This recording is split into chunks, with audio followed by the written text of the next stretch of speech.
Hello and welcome to Re-enthused. Today, as there's a nice blank table here because this is going to be a brief talk about a company which is one of those companies that nobody really thinks about. Certainly I never did, and until I started piecing together some stuff about them, I didn't really know who they were, and then all of a sudden they were appearing everywhere. So, I want to talk about a company called Radofin Electronics Limited, which started in London in 1974 and lasted all the way up till I unfortunately liquidated in 1991. Now, you may never have heard of Radofin. Utterly possible. I certainly hadn't until a while ago, and I bought a machine which we'll talk about in a minute. But they effectively, they were kind of similar to I guess Sinclair Radionics more than anything, in that they were trying to compete in the small electronics field with things like calculators and such like, and being relatively successful, but not hugely successful.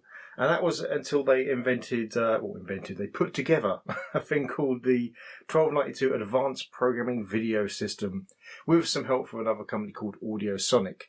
In 1976. Now, what that was effectively a set of chips, including a Signetics 2636 CPU. But basically, it was a standard way of making a very, very simple form of video game system. Now, if you're a certain age, you will understand the video game system that I am talking about, and it's effectively the very simple Pong sport games that a lot of companies had around. So, a very, very simple video game system, and they licensed that out to a lot of companies. So other obviously than themselves and Audio Sonic, companies like Acetronic, Princetronic, Fountain, Grandstand, which if you're in the UK and you're a certain age, is certainly one that will hit the memory cells, Hanimex and Lanzi, which all made versions of these machines around the world. So almost every continent had their own version of this video game system. Now,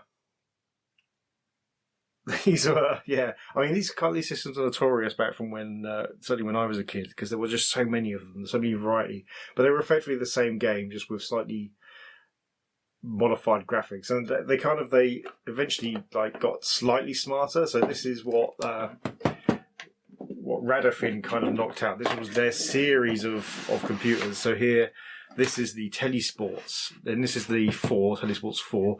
Eventually, they kind of started out as just being inbuilt systems. Eventually, they had little cartridges. I've shown this one when I showed another machine, which again I'll be showing in a second because they're connected.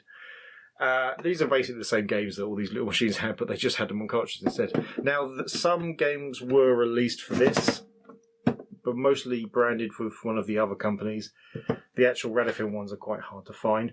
But yeah, so these were just these simple Pong clone games, really, that were just themed around different sports. And Radofin kind of made it possible for these to be as ubiquitous as they were during the late 70s, early 80s. Now, moving on to the 80s. So, in 1983, Mattel decided they wanted to enter the home computer market, and they approached Radofin because Radofin had made quite a name for themselves with this licensed technology, and with Radofin they designed this, which, as you'll have seen it before because it's been on the channel before, is the Mattel Aquarius. Now, the idea of this was to make a very, very cheap entry into the home computer market, and that's exactly what this was, and this was nothing more.